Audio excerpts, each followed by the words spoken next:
Ba ba ba ba ba ba ba. Dum dum. Ba ba ba ba ba ba ba.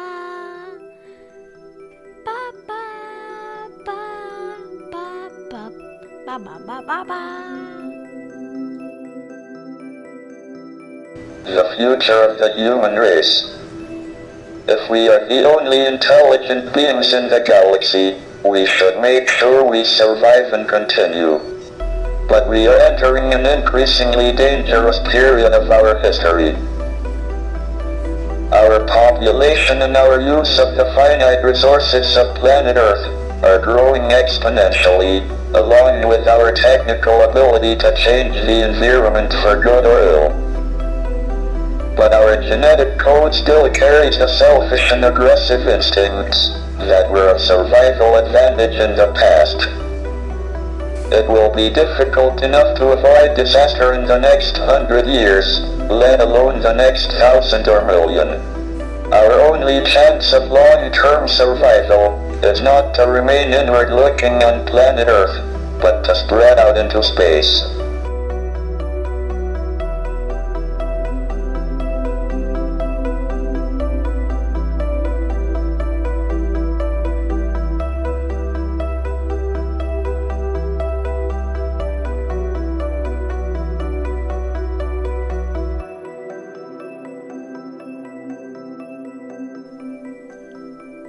Pour ceux qui reconnaissent la voix, c'était bien sûr Stephen Hawking.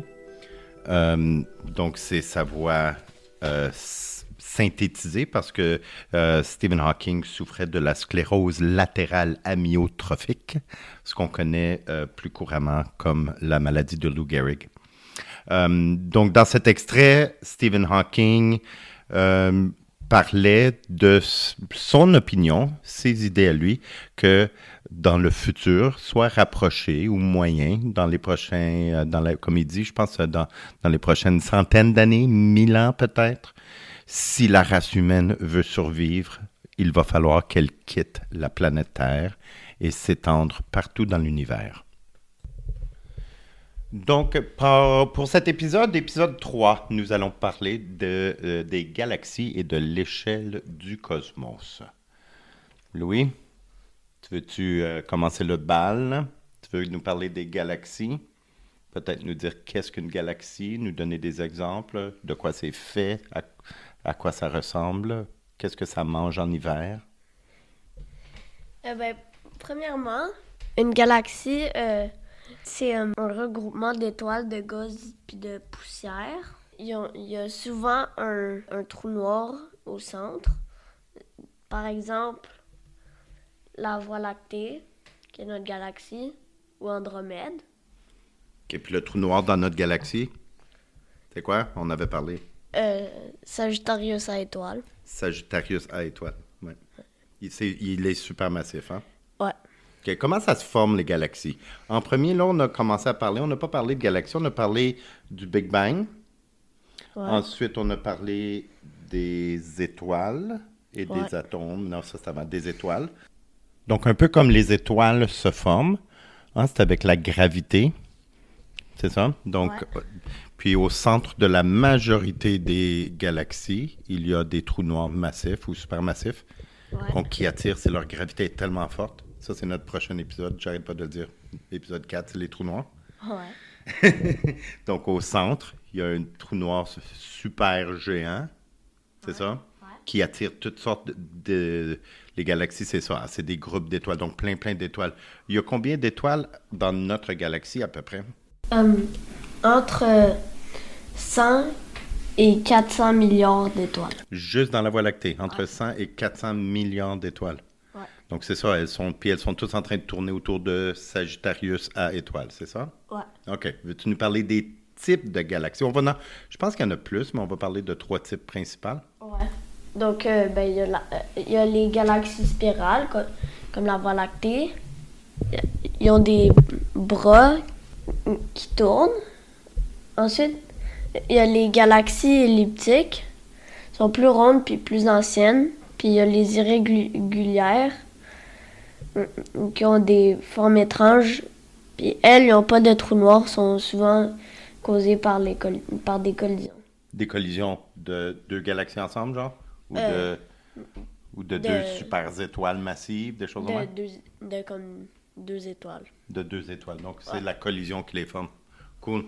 Les galaxies en spirale, c'est probablement l'image qu'on voit le plus souvent, hein, je pense. Quand on s'imagine une galaxie, là, c'est l'espèce de moulin à vent ou des moulinets qui tournent, hein, c'est ça, avec des bras? Ouais. OK. Puis donc, notre galaxie ressemble à ça. Ouais. OK, cool. Puis,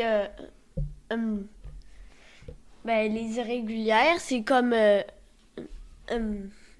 si vous regardez des photos de l'espace, c'est comme genre un peu comme un amas de... c'est comme un amas d'étoiles. Un amas d'étoiles, ouais. Plus comme un nuage d'étoiles. Ouais. Il tourne pas autour du trou noir qui est au milieu. Ouais, non. Ouais. Un petit fait comique, mais peut-être... Comment qu'il dit ça dans un autre podcast qu'on écoute, hein? Un fait dark. Ouais. Notre Voie lactée, dans à peu près 4 millions d'années, qu'est-ce qui va lui arriver, notre Voie lactée à nous? Ça se peut qu'elle fusionne avec Andromède. Avec Andromède, qui est la galaxie la plus proche de la nôtre. Ouais. Puis là, les deux sont dans... C'est je sais pas comment on dirait ça, là. Elle avance à toute allure une vers l'autre? Ouais. Wesh. OK. À comme 5000 km à l'heure. Plus que 5000 km/h, me semble que c'est pas beaucoup. Non, c'est plus que ça, là, comme plus de 50. Mais j'imagine peut-être c'est ça, parce que c'est gros une galaxie. Comme 50 000 km à l'heure. OK. plus. OK. Donc, ça, c'est pour les types de galaxies. On va peut-être revenir sur les galaxies bientôt, là, dans quelques minutes. Mais avant, il faut vraiment parler de quelques concepts clés, comme je disais, pour que les auditeurs comprennent certaines choses. Par exemple, qu'est-ce que c'est que la vitesse de la lumière? La vitesse de la lumière, c'est la vitesse la plus rapide connue dans l'univers. Donc, rien peut aller plus vite, selon ce qu'on sait de la physique actuelle. OK, puis c'est comment vite, ça, la lumière? Environ 300 000 km par seconde. OK, là, je veux que vous imaginez, là, sur l'autoroute, quand le policier t'arrête, puis tu vas à 300 000 km par seconde. Ça, c'est l'équivalent de à peu près 1,08 milliard de kilomètres à l'heure. C'est vite en titi. Ouais. Dis-nous exactement comment vite que c'est à peu près, là. C'est quelque chose qu'on peut s'imaginer.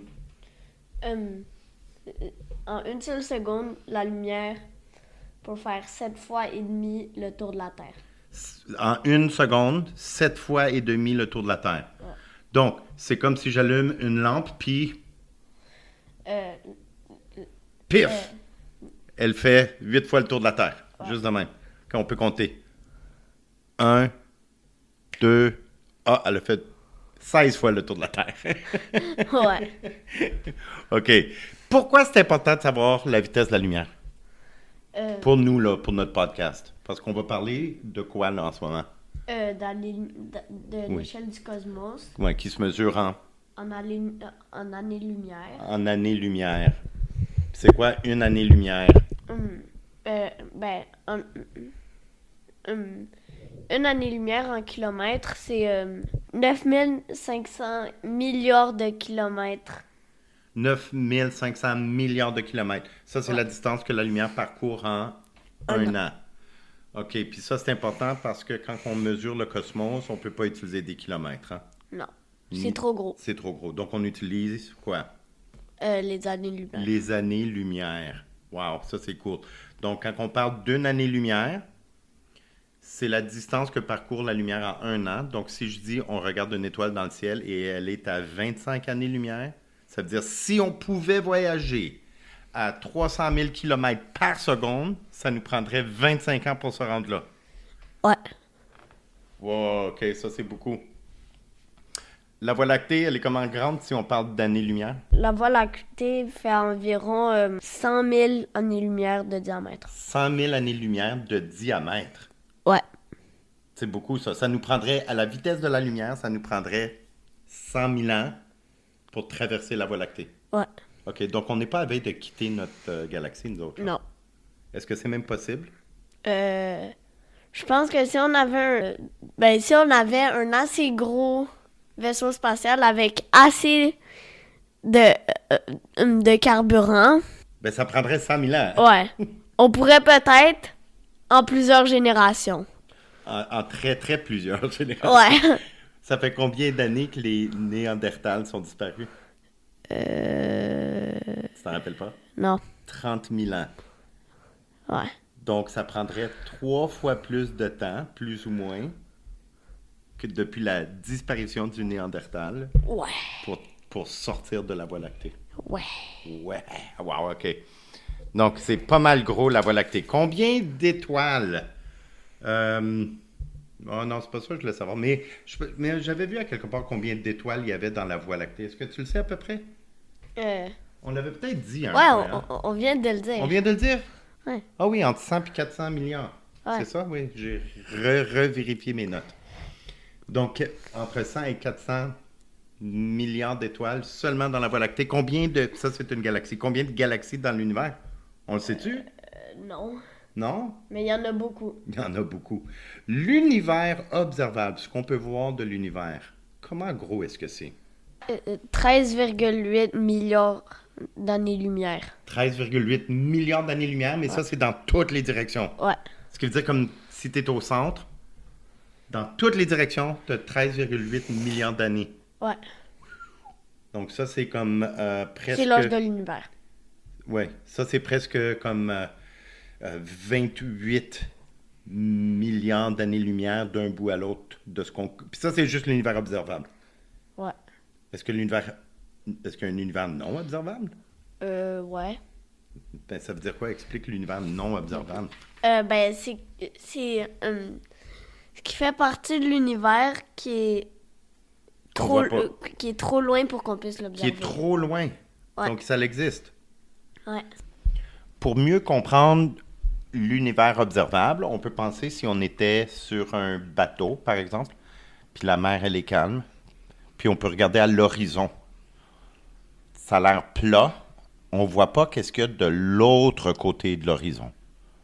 Donc, c'est un peu la même chose avec l'univers. On peut voir jusqu'à l'horizon, mais on ne voit pas qu'est-ce qu'il y a de l'autre côté. Donc, on n'a aucune idée si l'univers est courbé, si elle est plate, si elle recourbe sur elle-même. Ouais. Ouais. Si on fait quelques comparaisons très imagées pour que les gens comprennent la grosseur, par exemple, de la Voie lactée, d'une galaxie. Fais-moi une comparaison qu'on pourrait mieux comprendre.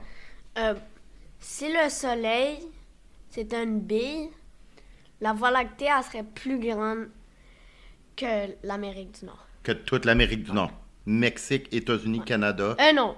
Oui. Elle serait la taille de OK, mais la taille. OK, mais à peu près. Right? Ouais. Peut-être un peu plus, peut-être un peu moins. Ouais. OK.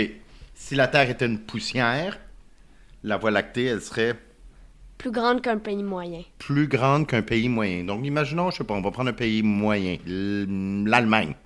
C'est pas petit, c'est pas gros. Si l'Allemagne, c'était la Voie lactée, la Terre serait juste une poussière. C'est très, très gros. On vient de regarder une belle photo qui a été prise par James Webb. le télescope James Webb. Puis, je pense qu'on peut corriger, on avait dit quelque chose un peu plus tôt, mais James Webb, dans juste un petit coin de l'univers observable, il a pris une photo et on peut compter 800 milliards de galaxies, donc pas des étoiles. S'il y a 400 milliards d'étoiles dans une galaxie, puis il y a 800 milliards de galaxies, je sais pas combien de zéros qu'il faut ajouter après ça. C'est beaucoup, hein? Ouais. Oui. OK. Ça donnerait pas un Google. Un Google, par contre. C'est combien de zéros un Google? 100. 100 zéros? Ben, on vérifiera après. On verra combien de zéros. Un Googleplex, c'est Google. C'est Google fois Google. Il y a plus de zéros dans Googleplex que d'atomes dans l'univers. OK, ça vaut même pas la peine d'y penser. C'est juste trop grand. OK. Dans l'univers, il y a des grands mystères, beaucoup de choses qu'on ne comprend pas de l'univers. Par exemple, la matière noire et l'énergie noire. Peux-tu nous parler de ces deux choses-là?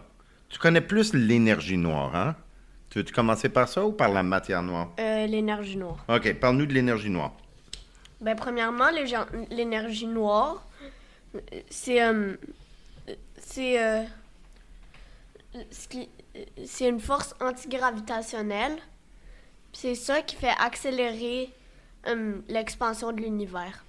Donc, c'est une énergie invisible, c'est pour ça qu'on l'appelle l'énergie noire. Ouais. On ne sait pas c'est quoi. Ouais. On sait juste qu'elle existe et qu'en ce moment, l'univers est en pleine expansion et de plus en plus vite en plus. Elle grossit de plus en plus vite Ouais.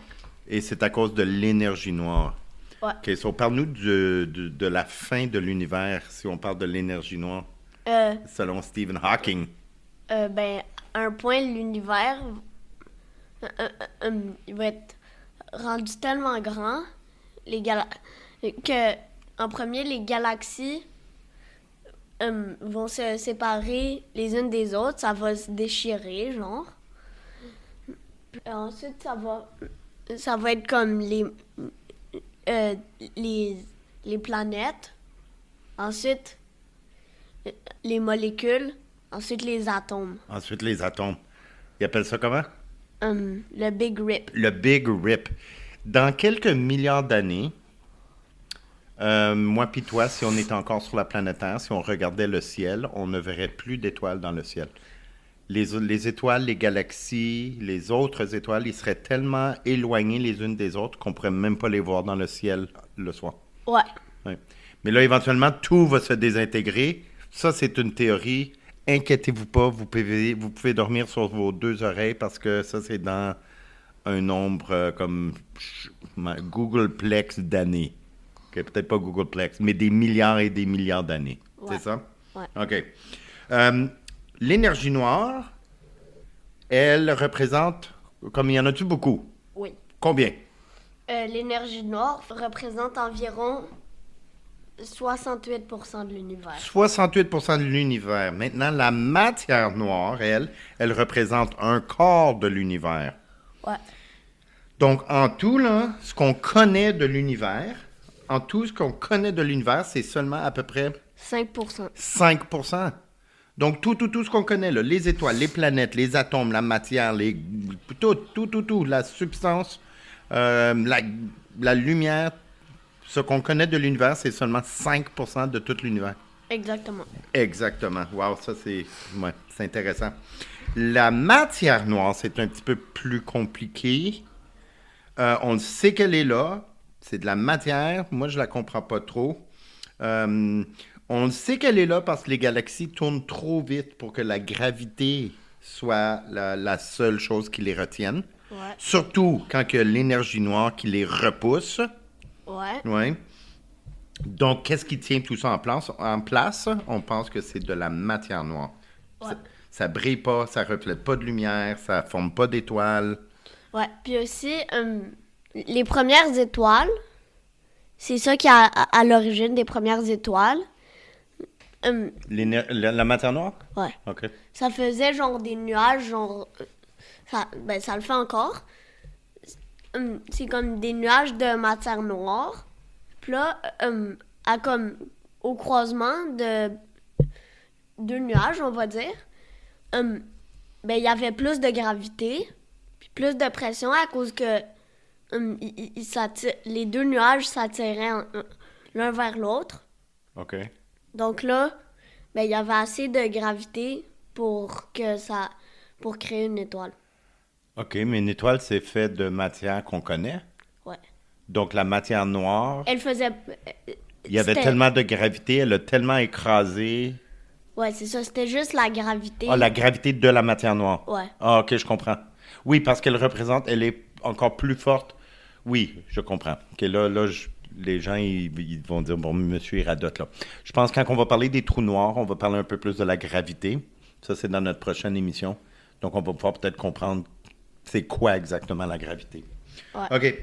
Un dernier petit quelque chose pour finir. OK? Si tu nous parles un peu de la galaxie du Sombrero, parce que là, on a parlé de galaxie et de l'univers. Ouais. Peux-tu nous parler, dis-nous, qu'est-ce qu'il y a de cool avec la galaxie du Sombrero? Elle s'appelle la galaxie du Sombrero parce que, justement, elle ressemble à un chapeau à cause que, vu de côté,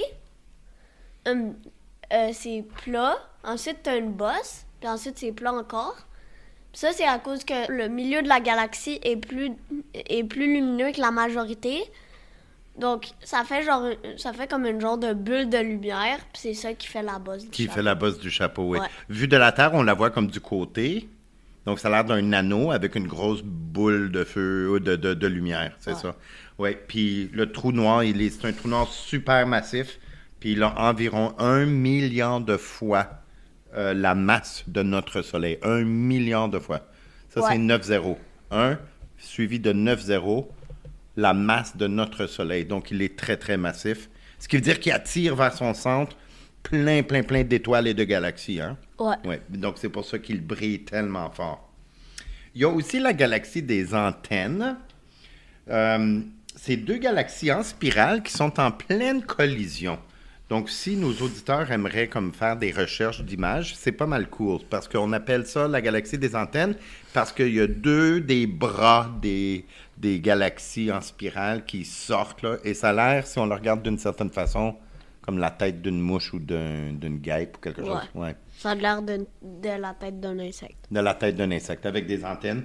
Et puis, ils sont en train de se mélanger, ces deux galaxies qui en collision. Pareil comme ce qui peut arriver à la Voie lactée et à Andromède dans 4 milliards d'années. Ouais.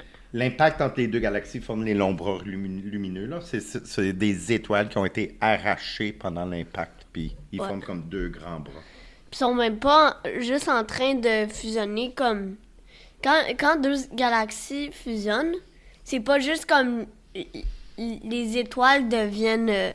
les étoiles de la galaxie comme sont genre attirées, puis c'est pas juste les trous noirs qui se fusionnent carrément. Les 2 galaxies se fusionnent au niveau moléculaire. Au niveau moléculaire? Ouais. Donc les molécules de une vont se fusionner aux molécules d'autres pour former d'autres matières, des choses comme ça. Ouais. Wow, ça c'est cool. Les 2 bras, là, ils sont très, très gros. Les 2 bras, ils ont 500 000 années-lumière de longueur. Donc, c'est très, très gros. Puis c'est ça, il y a beaucoup de naissances d'étoiles en rafale, là, comme tu disais, parce que qu'est-ce qui arrive, c'est tout ça, ça se frappe et ça s'entrechoque. C'est très violent. Donc, il y a plein de naissances de nouvelles étoiles aussi. C'est comme un feu d'artifice cosmique. Ouais. OK. Bon, on tire à la fin. On approche encore du 25 minutes. Il s'en vient long, nos podcasts. Prochain podcast, les trous noirs. Puis là, je pense qu'on va même pas avoir de notes. Je pense que je vais juste te donner le micro, puis tu vas juste nous parler. Tu vas juste nous dire tout ce que tu sais à propos des trous noirs. OK. T'aimes ça, les trous noirs? Ouais. C'est pas mal cool, des trous noirs. Hein? OK. Donc, on dit au revoir à nos auditeurs et à la prochaine.